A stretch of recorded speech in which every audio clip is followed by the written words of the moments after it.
Berlatar di kampung halamannya Jungkok, kisah diawali dengan memperlihatkan seorang mantan narapidana bernama Kwon Yang Rae, tapi karena namanya susah dipanggil, kita panggil saja Andre ya, sedang mengikuti seorang gadis muda SMP bernama Siung yang pergi ke sebuah gereja untuk mengikuti peribadatan di sana.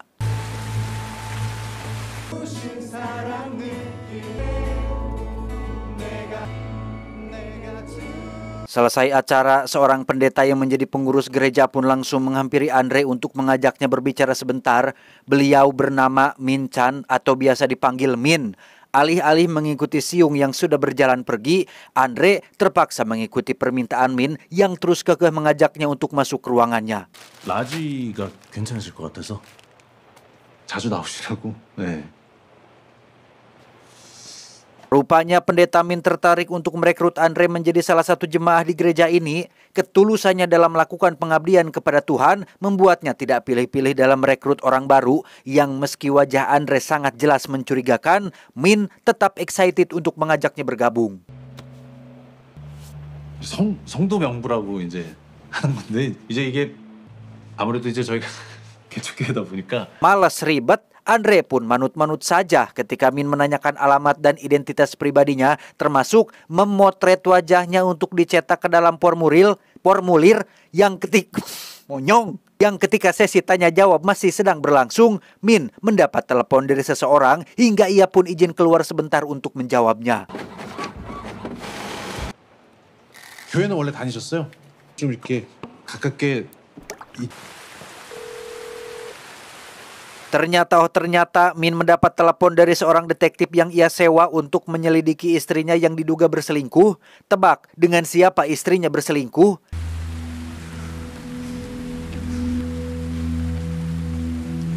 Ya, istrinya berselingkuh dengan seorang pendeta juga yang masih satu komunitas gereja dengan Min, karena kebetulan istrinya juga ini menjadi pelayan Tuhan sama seperti suaminya, sehingga karakter Min yang di awal tampak penuh kesabaran dan ketenangan tiba-tiba berubah menjadi sedikit temperamental dan menginjak seekor cucunguk yang kebetulan lewat di depannya.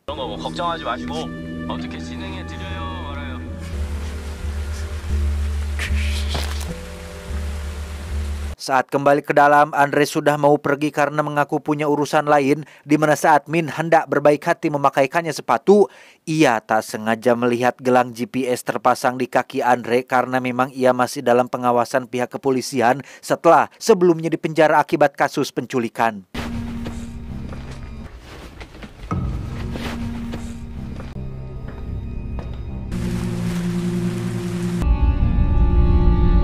Setelah Andre pergi, Min pun langsung pulang bersama dengan istrinya. Min sedikit pun tidak membahas atau mencari tahu tentang perselingkuhan yang dilakukan oleh sang istri. Ia mencoba untuk tidak membuat pertengkaran karena takut merusak hati dan imannya kepada Tuhan.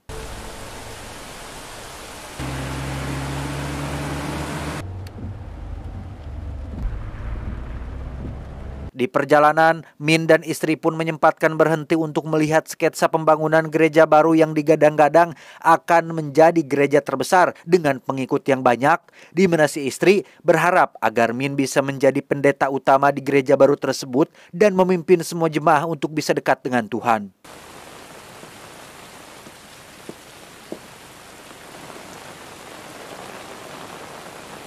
Setelah mengantar istrinya pulang ke rumah, Min pun pergi ke gereja pusat untuk menemui ketua komunitas pendeta Korea dalam rangka menanyakan terkait siapa yang akan memimpin gereja baru yang sedang dibangun nanti. Di mana pilihan si ketua jatuh pada seorang pendeta muda yang tiada lain adalah putra kandungnya sendiri, dan perlu Anda tahu bahwa si pendeta muda itulah laki-laki yang sudah berselingkuh dengan istrinya si Mimin ini. 확 떠오르는 그런 저도 한번 고민 한번 해보겠습니다. 그래, 같이 고민하자. Saat baru keluar dari gereja, Min secara kebetulan bertemu dengan si pendeta muda yang dimaksud. Bak seseorang yang tak memiliki dosa, si pendeta muda pun bersikap ramah dan biasa saja. Begitupun dengan Min yang sampai sini benar-benar sabar dan tabah dengan tetap menjaga adab tanpa mendahulukan ego dan amarahnya. 미안해. 빨리 가자.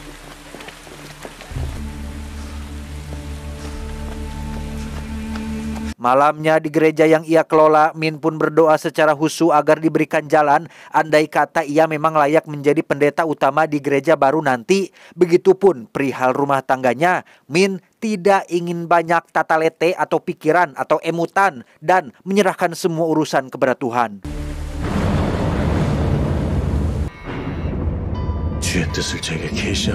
Tak lama, Min pun mendapat telepon dari sang istri yang menelepon sambil menangis terseduh-seduh.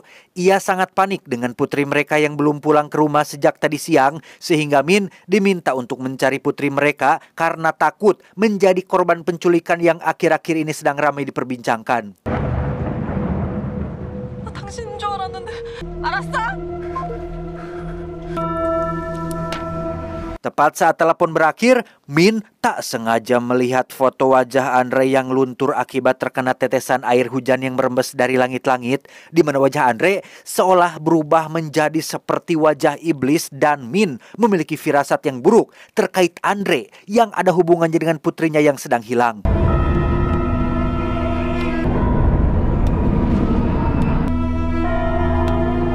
Berbekal alamat yang Andre tuliskan di formulir tadi siang, Min pun pergi ke lokasi tersebut dan menemukan Andre yang sedang memasukkan skop dan beberapa barang lain yang biasa digunakan untuk menggali tanah. Curiga jika Andre adalah penculik anaknya, Min pun segera menelpon polisi yang bukannya segera menyusul ke lokasi, malah meminta Andre memberikan keterangan terkait identitas putrinya. 선생님, 그 실종 신고는 하셨나요?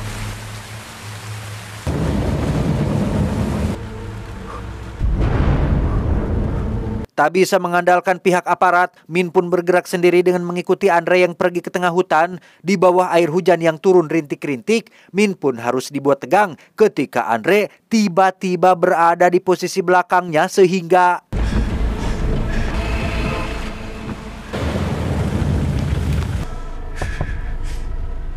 saat Andre akan pergi, Min pun dengan cepat memeriksa mobilnya untuk memastikan putrinya ada di sana. Namun hasilnya nihil, putrinya tidak ada di sana. Bahkan ketika Min memastikan gelang GPS pada kaki Andre, gelang itu sudah tidak ada karena sudah disembunyikan terlebih dahulu. Andre yang tak terima dibuntuti pun langsung menahan Min untuk pergi, sampai-sampai terjadi sedikit perkelahian dan tiba-tiba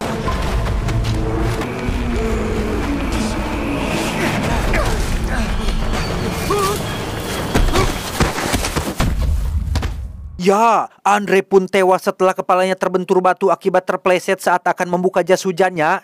Saat sedang panik itulah, istrinya tiba-tiba menelepon untuk memberitahu tentang putri mereka yang sudah pulang. Ternyata putrinya tidak diculik, melainkan diajak pergi ke rumah orang tua teman sekolahnya karena tadi tidak ada yang jemput di sekolah. Sehingga walah ketempuhan sia. Di tengah kebingungan itulah, Andre tak sengaja melihat wajah Yesus pada tebing yang terkena kilatan cahaya petir, sehingga ia mengambil kesimpulan sendiri untuk membuang jasad Andre ke tepi jurang dengan anggapan itulah keputusan yang tepat sesuai dengan kehendak Tuhan.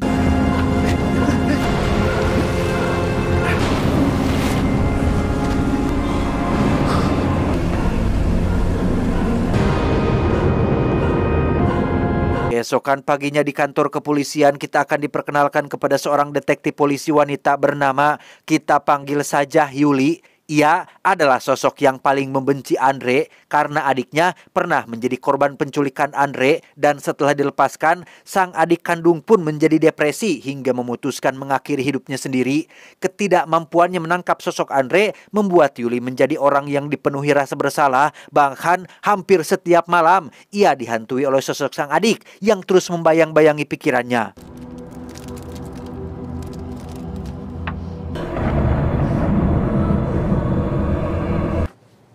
사건이 터져서 다 브리핑실에 계세요. 같이 가시죠. 왔구만. 일단 브리핑부터 들어. Sesuai laporan yang baru diterima, Kapten pun menerangkan terkait seorang gadis muda bernama Siung yang sempat kita lihat di awal film tadi yang dibuntuti oleh si Andre, yang ternyata saat ini dinyatakan hilang dan diduga menjadi korban penculikan oleh sosok Andre, di mana Kapten juga menjelaskan tentang masa lalu Andre yang sejak kecil menjadi korban kekerasan yang diyakini sebagai motif paling berpengaruh besar pada apa yang aksi kejahatan yang dilakukannya sekarang. Di hari itu juga para polisi langsung mendatangi kediaman Andre dan tidak menemukan ia di sana. Sebagai salah satu orang yang ditugaskan untuk menyelidiki kasus ini, Yuli pun langsung mencari tahu kemana saja Andre pergi seharian kemarin hingga sampailah ia di gereja yang sempat Andre datangi dan langsung meminta keterangan dari pendeta setempat, yaitu si Min sebagai pendeta yang memimpin gereja tersebut. 밤에 권양래 씨 신고 전화 때문에 왔거든요. 시신유기 하는 거. 예. Dengan penuh ketenangan, Min pun menceritakan tentang pertemuannya dengan Andre kemarin siang, tapi tidak menceritakan tentang dirinya yang mengikuti Andre sampai ke dalam hutan dan membuangnya ke jurang. Melihat ada alma mater gereja yang kotor dan sepatu yang dipenuhi tanah basah yang mengering, Yuli agak sedikit curiga jika Min mengetahui sesuatu tentang kemana menghilangnya si Andre.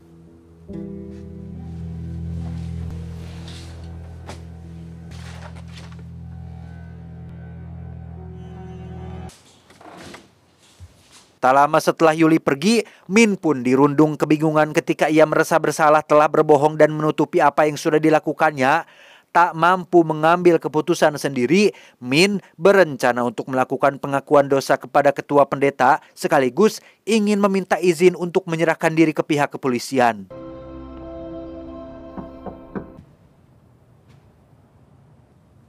우리 환수 얘기. Alih-alih melakukan pengakuan dan meminta pendapat, Min justru malah harus mendengarkan curhatan si ketua terkait kabar putranya yang diduga berzina dengan istri orang, sehingga rencana awal si ketua yang ingin menjadikan putranya sebagai pendeta di gereja baru pun akhirnya dibatalkan, dan Min resmi ditunjuk sebagai orang yang akan menggantikan posisinya. Dan lagi, Min mendapat tanda-tanda wahyu atau revelation dari Tuhan yang dengan wajah atau dengan melihat wajah Yesus pada dekorasi dinding ruangan tersebut. Entah ini hanya sekedar dibuat-buat atau memang kehendak Tuhan, Min pun sekonyong-konyong mengambil kesimpulan sendiri jika ini adalah benar wahyu dari Tuhan yang membuatnya tidak jadi melakukan pengakuan, dan justru ia yakin jika apa yang sudah dilakukannya adalah sesuai dengan kehendak Tuhan. 다르겠습니다. 주님의 뜻을. Setelah menemui ketua pendeta, Min pun menjemput istrinya di rumah untuk pergi bekerja. Dengan penuh percaya diri dan seolah mendapat dukungan langsung dari Tuhan, Min pun membujuk istrinya untuk jujur tentang sesuatu dan melakukan pengakuan dosa agar hatinya lebih tenang. Awalnya si istri bersikeras untuk tetap menutupi perselingkuhannya, namun karena Min terus mendesak, si istri akhirnya jujur dengan perzinahannya, dan inilah yang Min lakukan. 하나님, 다른 남자와 간음을 하였습니다. 더 크게. 저는 다른 남자와 간음을 하였습니다. 아멘. 죄 많은 저희의 회개의 간격을 풀어주옵소서. 하나님은 분명 사랑합니다. Setelah Min dan istrinya tenang, mereka pun pergi ke panti jompo dekat hutan untuk menghadiri acara keagamaan di sana, di mana seorang petugas panti berkata bahwa ia sedang menunggu mobil ambulan yang tak kunjung datang karena semalam katanya ada seorang laki-laki yang terluka meminta pertolongan, dan saat ini ia sedang berbaring di salah satu kamar di panti tersebut. 이 병원 뒤편 산 쪽에서 기어왔나 보더라고요. 세상에 정말 큰일이네. Sontak, hal itu membuat Min menjadi panik karena khawatir jika itu adalah si Andre yang masih hidup. Dan benar saja, saat Min memeriksa kamar yang dimaksud, itu ternyata benar adalah sosok Andre yang entah bagaimana caranya masih bertahan hidup. Bingung harus melakukan apa, Andre lagi-lagi mendapat tanda wahyu dari Tuhan, yaitu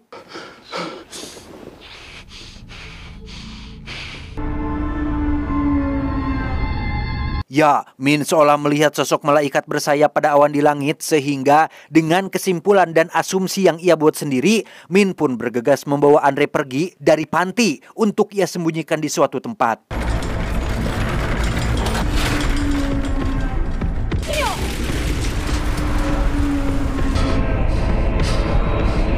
Berlokasi di gedung terbengkalai, Min pun menyekap Andre di dalam sana. Saat Andre bertanya, "Wahai Pak Pendeta, kenapa engkau melakukan ini kepadaku?"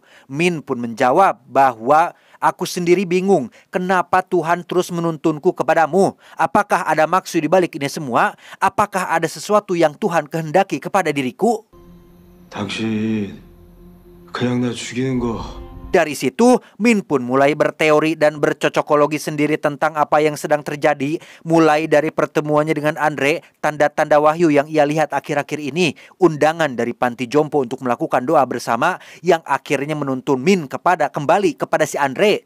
Sampai gedung kosong ini pun Min yakini sengaja Tuhan sediakan untuk melakukan pengorbanan terhadap si Andre yang diibaratkan sebagai sosok iblisnya. 정말 놀랍지 않아요? 이 새끼 이거 완전 미친 새끼네. Tak ingin mati, Andre pun memberitahu tentang sosok Siung, si gadis muda yang sudah diculiknya. Jikalau Min membunuh Andre sekarang, maka ia secara tidak langsung sudah membunuh Siung juga, karena hanya Andre lah satu-satunya orang yang tahu di mana Siung berada.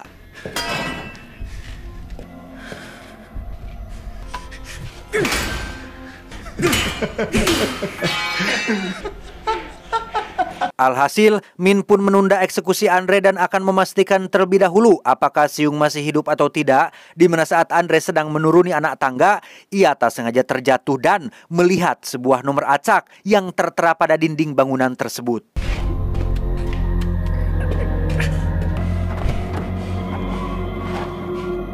Tak langsung pulang ke rumah, Min pun pergi ke gerejanya untuk menghadiri acara ibadah rutin para jemaah. Entah lagi-lagi suatu pertanda Tuhan atau hanya sekedar kebetulan yang dibuat-buat saja, Andre mengambil nomor yang ia lihat pada tembok gedung tadi dan menjadikannya sebagai nomor bab dan ayat pada Alkitab untuk ia bacakan pada malam itu. 진노의 하나님이자 공의의 하나님이자 정의로우신 하나님이심을 기억합니다.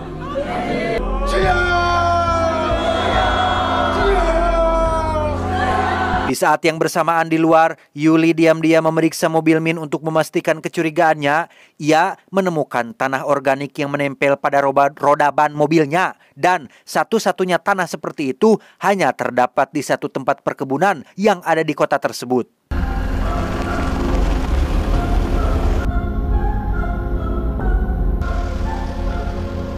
Dan ya, Yuli akhirnya sampai di gedung terbengkalai yang dibangun tepat di atas tanah perkebunan, di mana keyakinannya semakin kuat saat Yuli menemukan jejak bekas ban mobil milik Min, sehingga ia langsung masuk ke dalam gedung untuk memastikannya.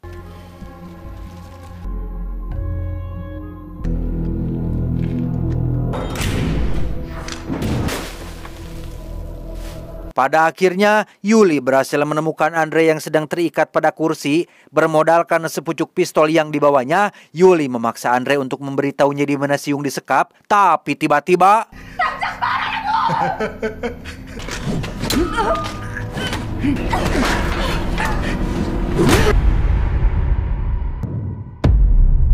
Ya, disinilah Yuri sekarang terikat di atas kursi bersama dengan si Andre.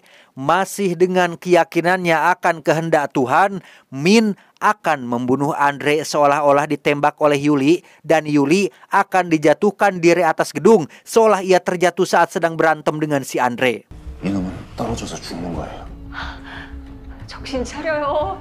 그놈 죽이면 아영이도 못 찾는다고. Yuli meminta Min untuk jangan lakukan itu karena apabila Andre mati, maka Siung tidak akan bisa diketemukan. Namun Min tetap kekeh meyakini jika si Siung teh sudah mati, sehingga kematian Andre dianggap tidak akan menyelamatkan nyawa siapapun. 아영이 살아있대잖아요. 아영이 살아있대잖아. Dan bukannya diam, Andre malah sengaja memancing emosi Min untuk bertindak lebih brutal, yaitu akan menghabisi nyawa Yuli terlebih dahulu. Tetapi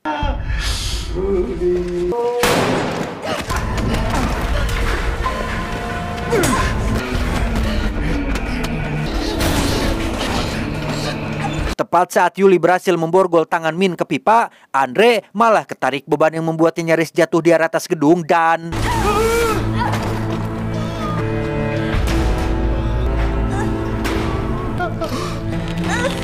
Di detik-detik krusial itulah Andre memberitahu petunjuk di mana Siung disekap, yaitu sesuatu yang ia percaya sebagai monster bermata satu. Entah apa maksudnya, Andre keburu jatuh dan Yuli gagal menyelamatkannya.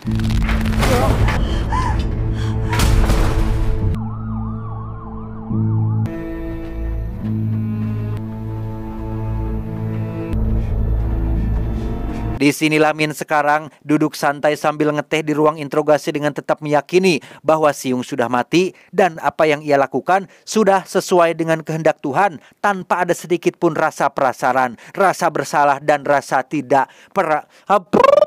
tanpa sedikit pun perasaan bersalah.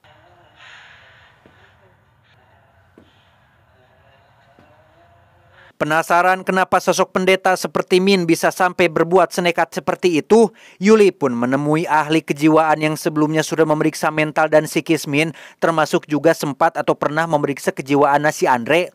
Dari hasil pemeriksaan, Min didiagnosa mengalami sebuah fenomena psikologis bernama pareidolia atau sejenis pengalaman ketika seseorang melihat wajah atau sosok tertentu pada benda mati. Tak hanya itu saja, Min juga dinyatakan mengidap penyakit psikis bernama apopenia, yaitu kecenderungan seseorang melihat pola atau bentuk tertentu yang dimaknai secara mendalam dan dikaitkan dengan berbagai hal. Sehingga apa yang Min yakini sebagai tanda-tanda wahyu dari Tuhan selama ini tidak lebih dari hanya ilusi visual yang muncul dalam pikirannya. 이런 사람들은 배가 떨어지죠. 기어이 까마귀를 만들어냅니다. Selesai dengan Min, Yuli pun menanyakan tentang apa yang terjadi kepada Andre, sebab apa ia bisa sampai menculik para gadis dan disekap untuk waktu yang lama. Dokter pun menjelaskan tentang masa lalu Andre yang sering disiksa ibu dan ayah tirinya hampir setiap hari. Lokasi kejadiannya adalah di loteng rumah tua dengan gaya lama, yaitu loteng dengan satu jendela atau para tukang bangunan sering menyebutnya dengan nama rumah bermata satu. Sehingga tanpa buang waktu, Yuli langsung membuka catatan milik Andre dan menemukan loteng jendela satu yang dengan kata lain Siung disekap di dalam loteng salah satu rumah yang ada di satu yang jendelanya cuman ada satu.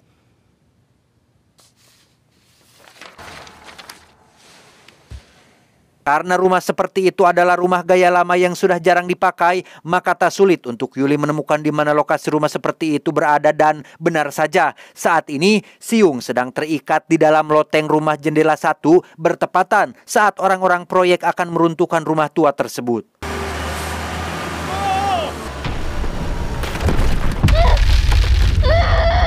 Yuli sendiri sedang mengendarai mobil melaju dengan kecepatan tinggi sembari menunggu informasi dari rekan polisinya yang sedang mencari tahu di mana rumah berjendela satu. Yang ketika rumahnya berhasil ditemukan, Yuli langsung tancap gas menuju ke lokasi dan...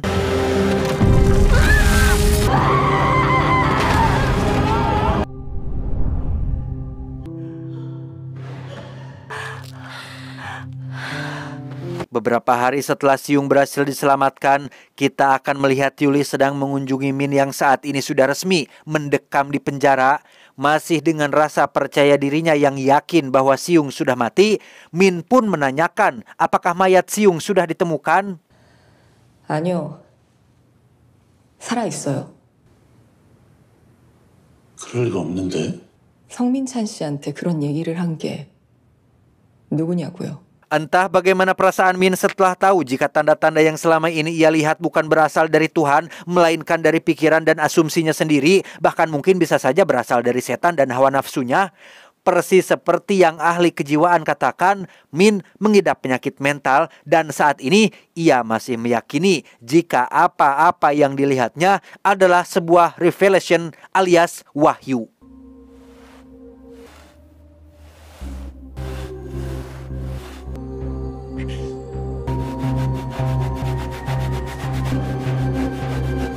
Tamat, ending yang cukup mengodegejekan.